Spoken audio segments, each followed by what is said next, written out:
had a diary. If I wrote down a wish on my birthday, it would come true within a week. But every wish came with a price. On my 18th birthday, I wrote with a heart full of hope. I wished to be Dominic's girlfriend. A decade later, on my 28th birthday, as my body weakened and my soul hollowed, I opened that same diary one final time. My hand shook, but not with anticipation. With the last of my strength I wrote, I wish for Dominic to be with me in hell. 3 months before my 28th birthday, I was diagnosed with late-stage stomach cancer. That very same day, I found out that the man I had loved for 8 years was at the hospital, gently supporting his mistress during a pregnancy checkup. I stood in the sterile corridor, my back pressed against the cold white wall outside the doctor's office. My hands trembled as I dialed Dominic's number. The faint smell of antiseptic stung my nose as my heartbeat thundered in my ears. Through the small glass window, I saw him standing next to Bella, his hand resting protectively on her lower back. When he glanced at his phone and saw my name, he declined the call without hesitation. The sharp rejection cut deeper than I expected. Tears blurred my vision, spilling onto my cheeks despite my efforts to hold them back. With stubborn determination, I pressed the call button again and again, each unanswered ring tightening the knot in my chest. On the 6th attempt, he finally picked up. His voice was calm, almost casual. Honey, I'm in a meeting. I'll hang up first, okay? Dominic. My voice cracked, weakened and steady. Perhaps he heard something in my tone because his voice softened, tinged with concern. Hey, what's wrong? Did something happen? Through the window, I watched Bella frown, her lips forming a pout as she leaned closer to him. Dominic gently tucked her hair behind her ear,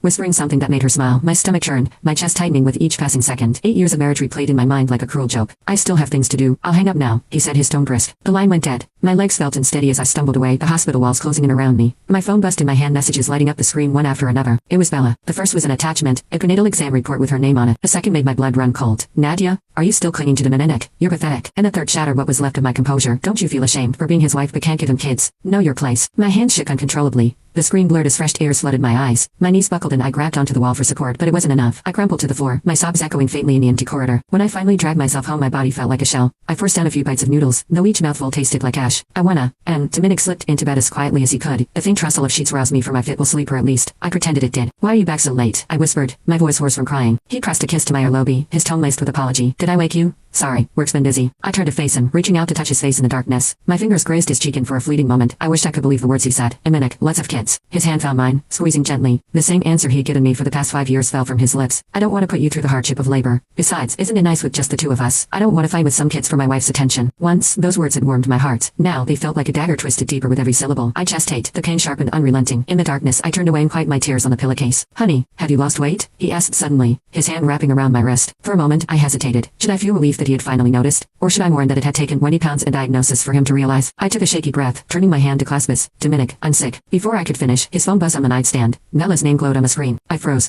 watching as he sat up abruptly, his attention fixed entirely on the phone. Something important came up at work, he said, already getting out of bed. I need to go. The door clicked shut behind him, leaving the room in suffocating silence. I curled into myself, clutching my knees as the pain radiated through my body.